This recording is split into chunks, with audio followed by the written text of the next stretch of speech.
on the mannequin together with the virtual rescuer. The virtual rescuer starts with 30 compressions, and then you give 2 breaths to the mannequin. Follow the guidance and be ready to switch positions.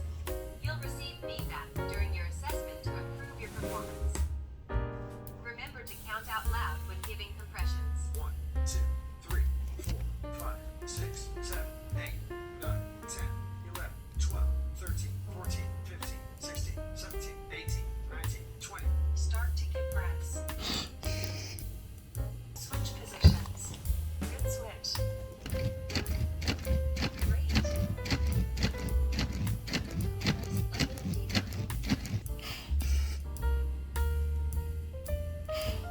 Press 25, 26, 27, 28, 29.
Good morning, guys. So today is Monday and I'm actually preparing to go to work, and this will be my last 2 shifts being a CNA or a PCT in the hospital. So next week I am going to start working as a nurse, as a new nurse. So pretty exciting, but I'm a little nervous. So today I'm just preparing to get ready to work, and I'm gonna work with my hair a little bit, and probably I'm gonna talk to you guys what our normal, routine as a CNA working at a med-surg telemetry unit. So I've been working as a PCT or a CNA for a year and a half now, I guess, and I actually loved it. Like, I wouldn't last that long. I mean, there are times that I get burnt out too, but it's not as bad compared to my previous job. So I used to work in a skilled nursing facility, like in a nursing home. It's quite different compared to the hospital. In the hospital, it's kind of more, I wouldn't say that it's more relaxed. It's kind of like a fast pace, and you're gonna be dealing with different types of situations, shall I say, like that. So what our normal routine as a tech in a hospital is, basically we come in the morning, we do huddle, and then with all the nurses, and talk about our goals, things that needed to be changed, things that needed to keep up, like about charting, plan of care for the patient, stuff like that, and anything new and anything that we have to accomplish. So that's what we do early in the morning. And then next would be, we're gonna do our bedside report with the previous shift. Usually there's 2 techs on the floor, so 2 is to, let's say, max of 11.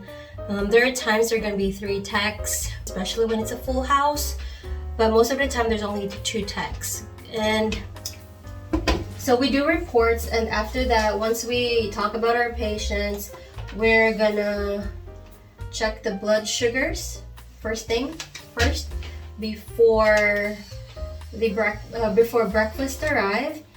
Alright guys, so I'm just gonna do some voiceover because I feel like I'm just talking gibberish in here.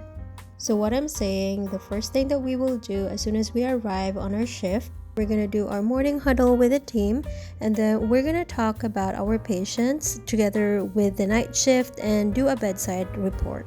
During the bedside report, it is very important to know all the updates regarding your patient. For example, how the patient ambulate, if they are bed rest or bed bound. And also, it is very important to know if the patient is alert and oriented, if they are continent or incontinent. Also know those patients who needs blood sugar to be checked, patients who have bed sores and needed to be turned every 2 hours. And also, you've got to ask if the patient has Foley or any catheters or any drainage that you need to measure. Another thing is make sure you know if the patient is daily weight, and if they are strict INOs, especially for those patients who are taking Lasix or diuretics. One more thing, during the reports, you also need to know if there are any changes regarding the patient's vital signs. And also, it is very important to ask the night shift if there are any expected procedures that needed to be done, and if there are any patients that are going to be discharged today or expected to be discharged, and if there are any upcoming admissions. So once we're done with our morning report, we then proceed in checking our patient's blood sugar as well as the vital signs. We have to make sure that we're done with all these procedures right before the breakfast is served. So we have to make sure at least we're done with vitals and blood sugars before the breakfast tray arrives, because we still have to help the patients. Some patients are not independent. Mostly of our patients are independent, some are not. There are times that we have to help the patients feed, especially if they are dependent, so. And then right after that, we just answer some call lights, help those patients to do their ADLs. So basically, after breakfast, we just collect trays, make sure that we chart all their meals, and then what else? Be mindful with the patients who are strictly INOs. So basically, you have to chart their intake. And then as we go along with collecting the patients' trays in their rooms, we basically ask the patients if they want to take a shower, or we talk with my partner that day if who are we gonna prioritize to have a sponge bath. So basically that's all we do. And then just in between we answer call lights, and then sometimes the nurses would let us know what we needed to do with that patient. So we also have a unit secretary that would let us know if we have new admissions later that day, and the nurses will let us know if that patient is ready for discharge. So for new admissions, we have to set the bed. Basically, we just grab all the stuff that the patient will need. For example, a welcome folder, a pitcher for their water, and some, toiletries. And for those patients who are heading home, we basically just help them to pack their stuff, or if they needed to be transported to their vehicles. Yeah, basically that's it. It's very interesting working as a tech in a hospital, because you're gonna encounter a lot of stuff and you're gonna learn a lot of stuff. And if you're planning to work, oh my god, it's almost 6 o'clock, so I gotta hurry. I usually leave the house around 6:10, but you know what? When I start working as a nurse, I have to leave earlier than this because we have to do a bunch of reports, and I'm gonna be on a training, so I have to be early so I could read the patient's charts. But anyway, yeah, that's what we normally do in the days, or first thing in the morning working as a tech. And then later in the afternoon, same thing, around lunchtime, we have to get the patient's blood sugar for noontime. And then after taking their blood sugar, we also have to take the patient's vitals, especially those patients who are in telemetry monitoring. So basically they have a a cardiac monitor. So we have to make sure their vitals are stable. So we also have this type of patients that we call Bedside. So basically these are patients who are having alcohol and opioid withdrawals or narcotic withdrawals. So we also take care of them, and then we basically transfer them in a facility once they are kind of stable. So yeah, that's basically what we do first thing in the morning. I feel like I'm a little bit late now. It's 6 o'clock. And I'll get back to you. Okay, bye!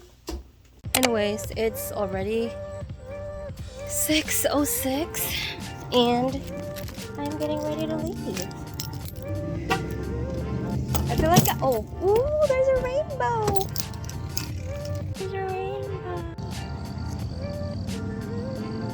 Hello lovelies, so today's Tuesday and today is going to be my last shift working as a CNA. So yay! Yesterday was really crazy. I'm gonna talk about that later because it's already 6:02 in the morning, but I'm trying to leave the house like right now. So I'm gonna talk about everything that happened yesterday and probably today. So I'm really thinking that today is going to be busy again. But anyways, have a good day guys. Bye!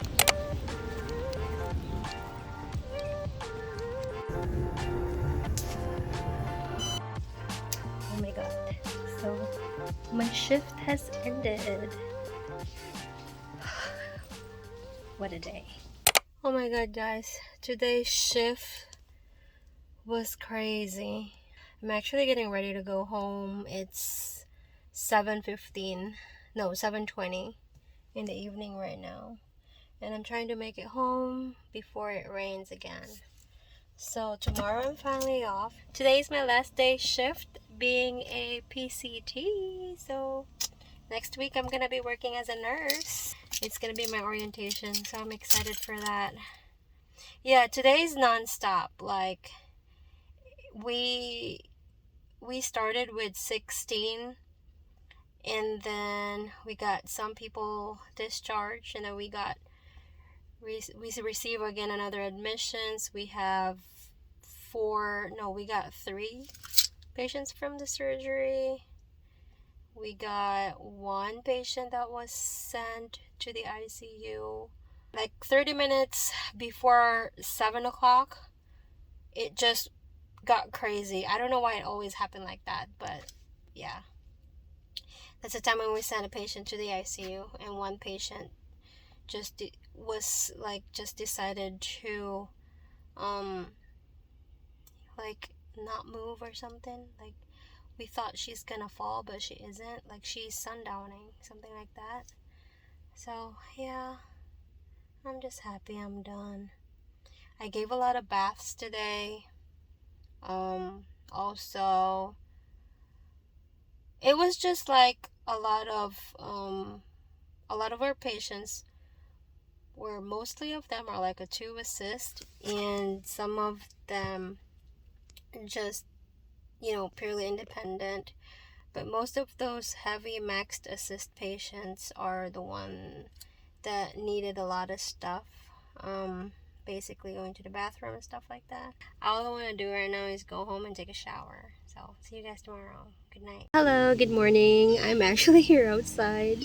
I'm waiting for my husband because he's getting some stuff that we needed to cook for breakfast. But anyway, I'm gonna talk about my experience during my last 2 days working as a CNA finally. And today's Sunday, by the way. Tomorrow's Monday. And tomorrow will be my first day working as a registered nurse. Yay! Alright guys, it's been way too long and I actually wasn't able to talk about my last 2 shifts because I didn't have time and I was a little bit busy at home. But those 2 shifts were really crazy. We have a lot of max assist patients and there were only 2 of us. Monday there were 3 of us, which is very helpful. One of the CNAs, it was her last day of orientation, so basically she's hands-on already. Anyways, We have a lot of max 2 assist patients last week, and we have a lot of patients that has altered mental status, although they don't really require any sitter. Like, they're fine. It's just they're a little bit confused. Some of them have delirium. Some of the patients have dementia, so that's why. And what else? We have a lot of patients also that we need to set up their meals, and a few of them needs to be fed. So it was just a little hard for us because the hospital was full house for the last 2 days. So that's why. Oh god, there's bees. Last Monday we didn't do any bath because it was just it was non-stop. Like, we've been answering call lights non-stop, so we were not able to prioritize our baths. Although those patients that are independent, they were able to get their baths because all they have to do is to call us, you know, to get their stuff ready. If they don't have the toiletries, then we will provide them some towels, so they were able to take a bath. However, those patients who are max assist or dependent, we were not able to give them baths. Although I was able to do some peri-care and Foley care. This is one thing also, a lot of our patients has Foleys. So, you know, I did a lot of Foley care and peri-care that time. And most of them are also incontinent. So we were able to make sure that we basically clean them if they had an accident. And we also have patients that are Q2 turns, so we tried our best to turn them every 2 hours. To be honest, not all of them was able to turn for 2 hours, you know. It's just not possible sometimes, but we were able to turn all of our patients. I'm very attentive to that because I don't want them to get bed sores, you know. So what else did we do? Yeah, as I've said, on Tuesday we actually started for about 16 patients and finally get rid of the others, and we were hoping that it would stay 10 patients, but it did not. And we keep on getting all the admissions from the ER, and we're back in full again.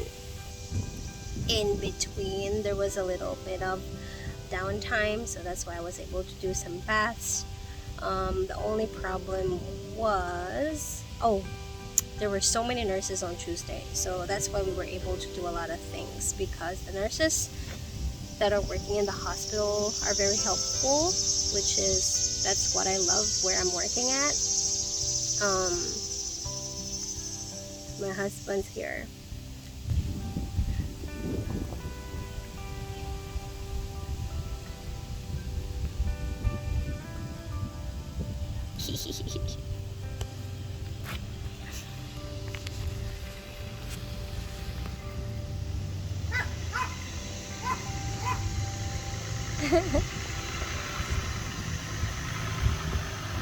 Hello.